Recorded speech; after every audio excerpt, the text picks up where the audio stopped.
Welcome to Progress in San Diego, Ordinary People Doing Extraordinary Things. I'm your host, Walter Davis, and with me this evening I have a distinct honor to have Beth Green, who is many things, spiritual teacher, philosopher, intuitive counselor, composer, consultant. Do you have book author? I didn't. There's not a. That's on here, but it comes afterwards here. And also an author of 5 books. So you have quite a bit going on, and you have also produced a musical. 3 CDs of original music. Well, aren't you a fascinating person? Well, welcome to the show. Thank you. Welcome to the show. I hope you feel that way after you interview me. I don't know. I'm just kidding.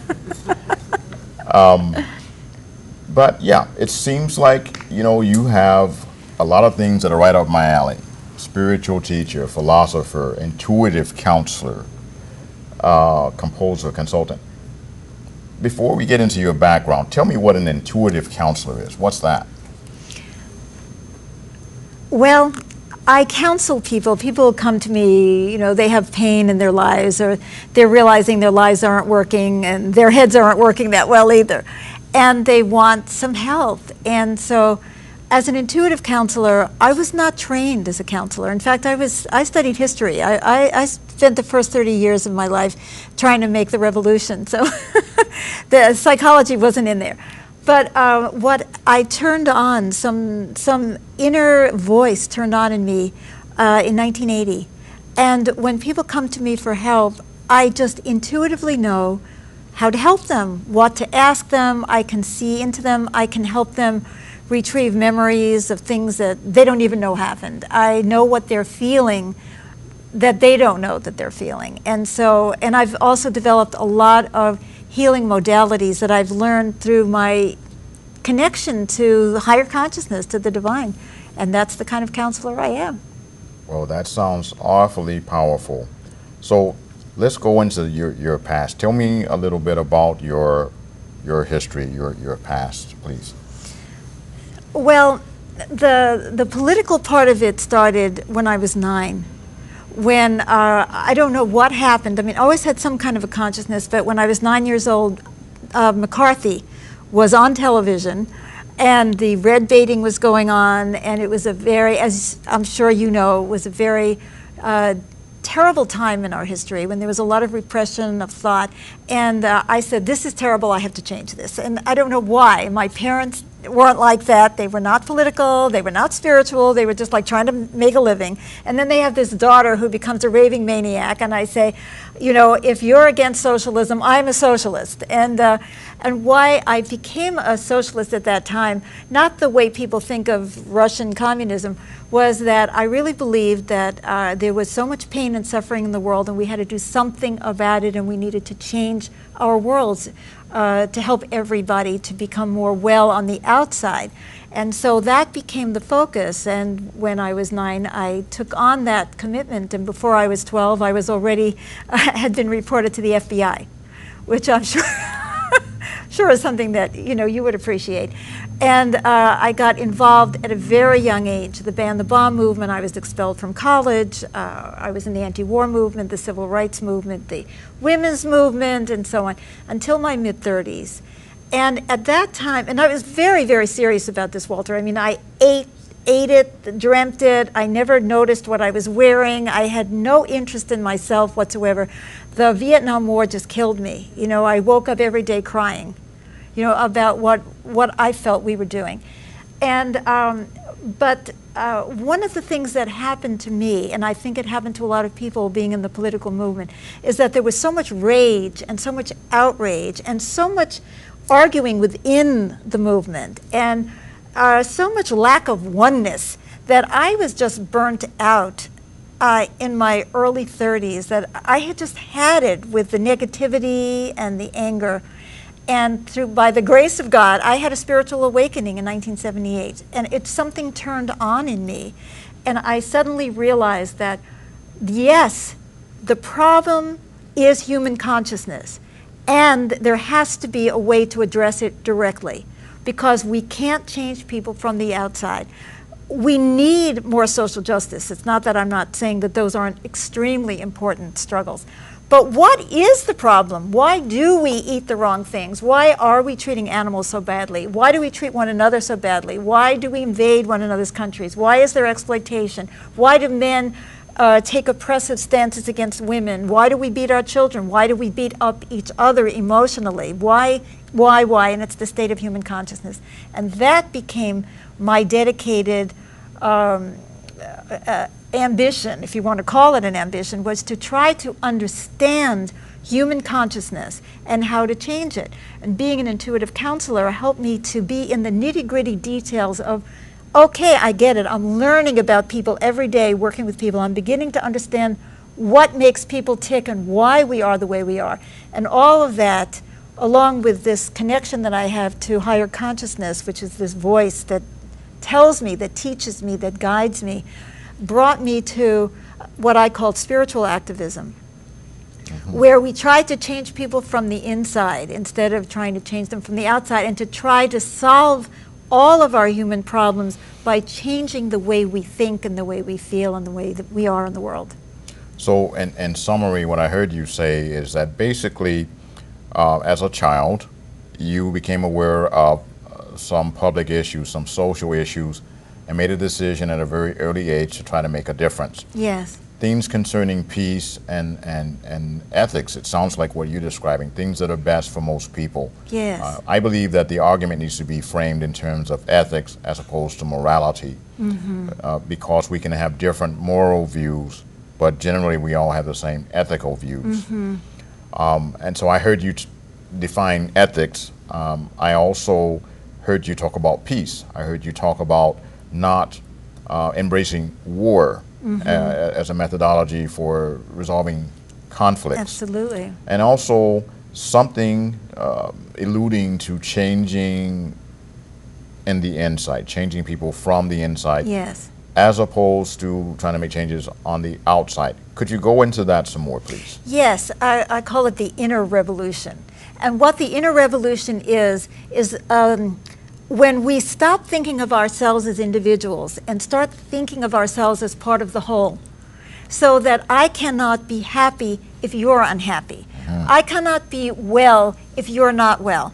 I discovered, I've had clients from all over the world, and you take people from very impoverished third world countries, and you have someone who grew up in the elite of those countries. Those people are not happy. They are not well, because they have to live with the reality that their servants, that the people around them are living in intense deprivation. How do they cope with that? How do they justify their own consumption in the face of so much suffering? So what do they have to do? Sometimes they become revolutionaries, but most people just try to block it out. It's just like, well, that's the way it is. And really, it hurts because we are all one. You can't help it. I was in Brazil once, and I was staying at a home with some very, very nice people, and they had 4 full-time servants who lived in the house. And I spoke Portuguese, because I always try to speak the language wherever I go, even if it's badly. And they told me, oh, there's no problem, our servants are happy. The servants took me to their homes. I couldn't even go to their homes because they were slums where the insects were so bad that I couldn't walk to their houses. And I'm thinking, don't you get it? And I know that on the inside, people feel it. So that people are forcing themselves to ignore it. And some of the sickest people in the world are the very wealthy, because they cannot justify why they have so much more than others, and it makes them sick. So it's like, it doesn't matter whether you're at the top or the bottom, if you're the owner of the company or you're at washing the toilets, because I have worked in all kinds of situations. Everybody is made sick by social relations that are not equality, that are not supporting each other, that are not mutually supportive. We need to create a mutually supportive world. But we're so scared, and this comes from our egos.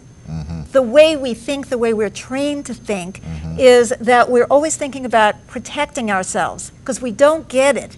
The only way to be happy is for everyone to be happy. Just on this level, Walter, if you go into a room of people where everybody's anxious, you automatically feel anxious, and you don't even know why. And so it's because we are one. We feel each other's feelings. There's no way to be happy in an unhappy world.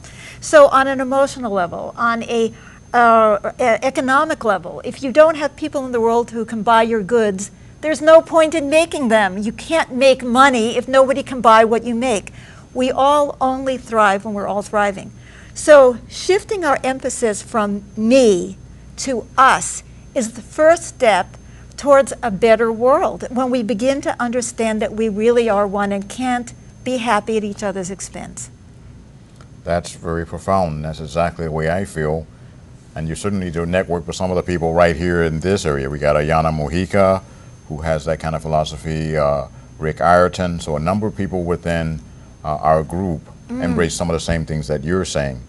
What I'm hearing you describe is this senseless, capitalistic society that we live in, where we have more empty homes than we have homeless people. That doesn't make sense to me. We are allowing corporate entities to poison our food supply.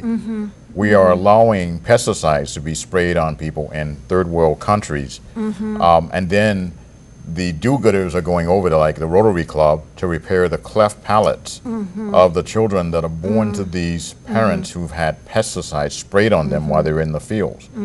Why do we allow people to go without medical treatment when it's available?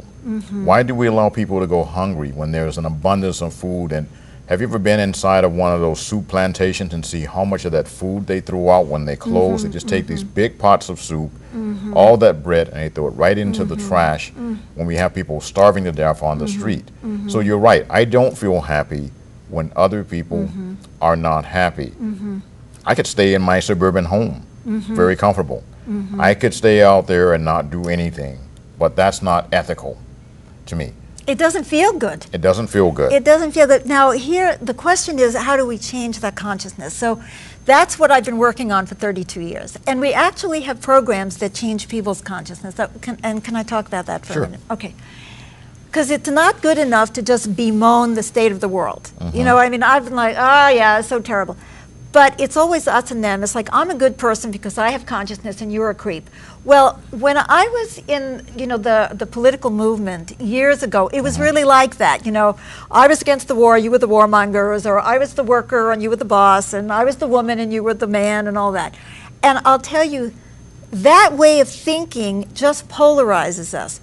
If we, in order to have real shift in our consciousness, we need to really understand one another. We have to be able to put ourselves into other people's shoes. Some of us have been, by virtue of circumstances, people who used to be middle class who are now poor because of the economic crisis, are beginning to wake up to, woo, you know, this isn't such a great situation after all. You know, how do you pull yourself up by your bootstraps if you have no boots, right? But that's only on one level. On the emotional, spiritual level, there's another way in which we need to be looking at oneness consciousness. Instead of saying, this guy is a creep and this person is a saint, we have to say, we are all human and we all have the same inner qualities. What is it about human beings? Because you're asking the right question. Of course, the question, why do we do this? And what I have discovered and learned through my experience and through my work, not through reading books, but through the work that I've done for over 30 years, building communities and spiritual communities and working with people's consciousness, is that it comes down to fear. That it is the ego-based fear. That, and can I diverge a little bit and just explain the picture? Okay. Sure. I have what I call the myth of creation. It's like there was, at one time, we were all part of the oneness, you know, the amorphous blob, and we were very happy because, you know, there we were, you know what I mean? And then we fragmented into differentiated individuals, like you're Walter and I'm Beth, right? And whoever else is in the room, and this is a table, and we're all separate. And the moment that we were fragmented, we took on this individual existence. We had ego because the purpose of the ego was to make us aware of our individual existence. Now, this is important. I need an ego. Why? Because I need to say, you know, I'm cold, I need a sweater. Or I'm hungry, let me eat, right? Each one of us needs to have that kind of self-awareness so we can take responsibility for ourselves. But in the process, we forgot that we are one. You know, we only remember that we're separate. We don't also remember that we're one, that we're just expressions of the oneness. We are differentiated aspects of God, as I call it, you know, in the spiritual sense. And that is visceral, that is true, and that is palpable. Like I was saying before, we can't be happy when other people are unhappy. It's very hard to be peaceful when other people are angry. You're not safe on the freeway if the guy next to you is snorting cocaine. I don't care how good a driver you are, you know? And if they cut down the trees, we're never going to be able to breathe because the air is going to get lousy. We are completely interconnected.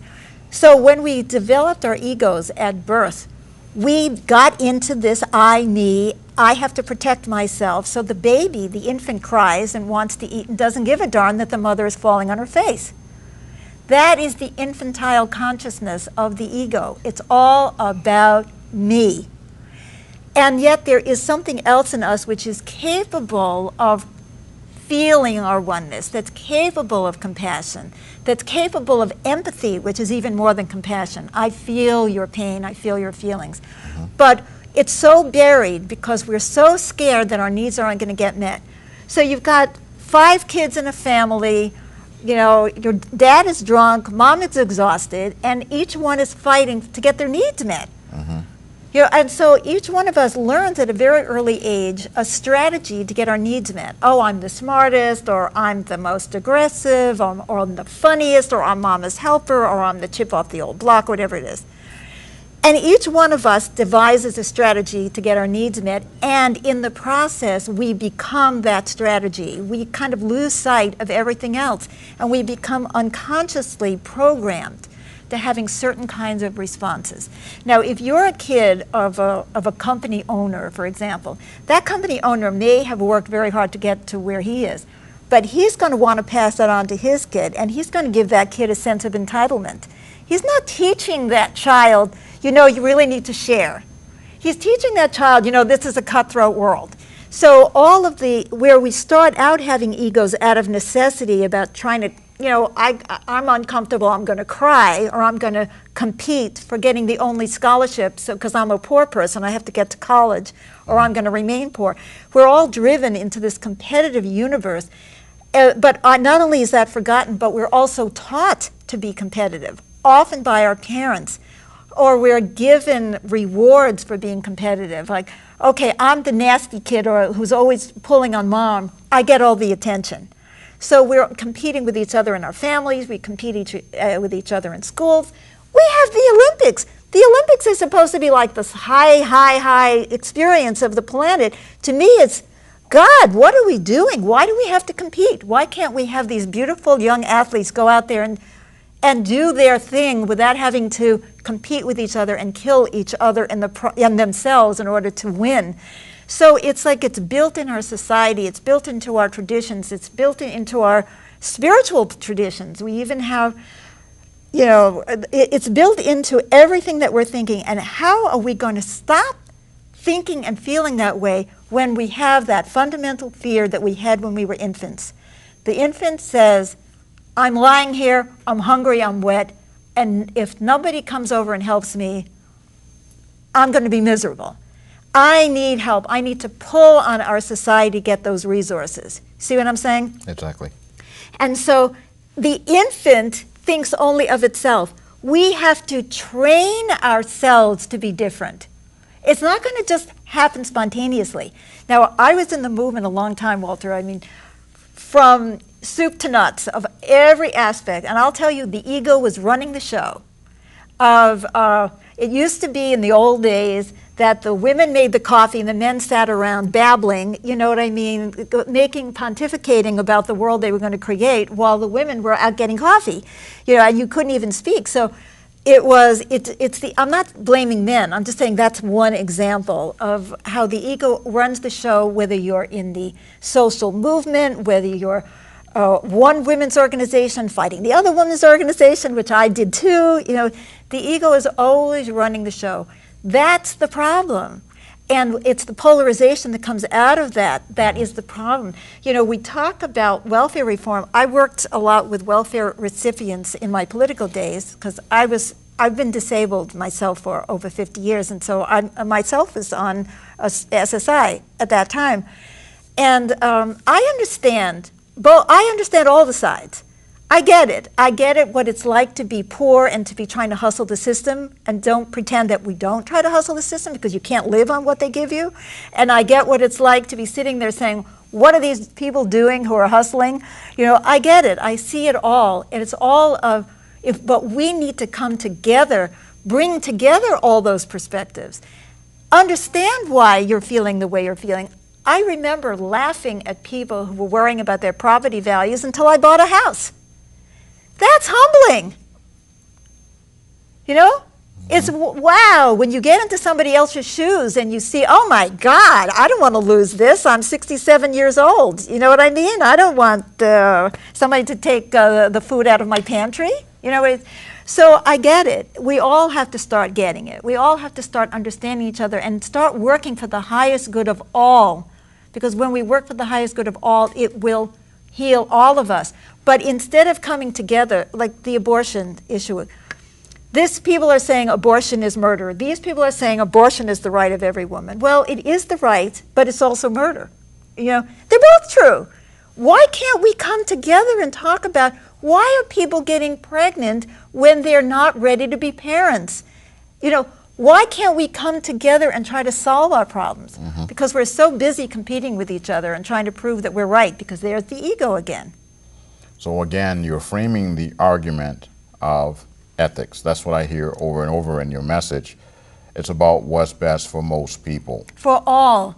All. This is the way I see it. What is for the highest good of all, including me? Sure. It has to, because now here's the spiritual part, which is I call it consciousness, but I appreciate what you're, you know, how you're, what you mean by ethics. I understand what you're trying to say. So it's like, we are all one. We have to find solutions that are for the highest good of everybody. And sometimes it's better for me, let's say you and I have one blanket and it's cold. And I've got pneumonia. And you're a strapping young man, as you are, of course, a strapping young man. Okay, so who's going to get the blanket? Do we cut it up into pieces? Do we share it? Does one of us take it? Well, you could say, we can ask for divine guidance, and that's what I believe in, that we should ask for higher consciousness. Does the person with pneumonia get the blanket because they're, you know, they need it? Or is the person with pneumonia going to die anyway? And if the other one doesn't get the blanket, they're going to die too. And then who's going to take care of the children? See, there's no simple answers, Walter. Everything is about consciousness. It's about really getting honest about what is for people's highest good. And it may be for the highest good of all, for me to die and for you to live. And that would be for my highest good as well, because I believe in that. I believe that there is a highest good, and that our egos will block us sometimes from recognizing what that highest good is. But if we tune in to that higher dimension, which I call God or the source or higher consciousness, and we are really honest and neutral, we always end up with the same answer. We have a spiritual organization called The Stream. We're a community right here in Bonsall, which is in North County. And we use those practices in everything we do. We always ask, is it the highest good of all to do this or to that? And we abide by that. We check in, and we give up what our egos want for what is for the highest good, and we discover that we're happier. Because we're living in harmony, not only with each other, but with a higher ethic, as I think you would call it, something that transcends the narrow vision of what we think is going to make us happy. And that brings us into a whole other dimension of being that feels so different from what people experience in their daily life. So that must be a great relief. It's fabulous. And our community is full of ordinary people who are all messed up like everybody else, who are born with egos, who are old like us or young, and yet we go through counseling, we get training. I have something called Consciousness Bootcamp. That's like serious consciousness training and healing to learn new paradigms of thinking and to heal on the inside so we can live up to those paradigms. And we use it, and we don't have to be perfect, because what would be the point? If we were perfect people and could do it, it would mean nothing. But because we're not perfect people and we can do it, that's what means something. I see. So my outlook is to strive for excellence and not perfection. And so you've described many, many things as I've been listening to you. And it seems like in your particular framework, decisions can be made putting the ego aside. Yes. And looking at what, and I prefer to say most people because I'm afraid to give any one person the authority to say what's best for all people. So that's very interesting. And it seems to be a focus on love, a focus on peace. So for me, what we've been doing within the coalition and our television shows is that we've been embarked on a public information campaign. First of all, to let people know about issues, to know about problems. You can't get a splinter, I can't get a splinter out of my finger until I say, I got a splinter in my finger. Right, so right. A lot of people may not even know about some of the problems. So we have been involved in a public information campaign. The other component that we have incorporated into our philosophy is one of taking loving actions. What would be the loving action to take in a given situation, as opposed to egotistical, as opposed to what you're talking about. We're down to our last 2 minutes here in this particular segment. We're going to do another segment.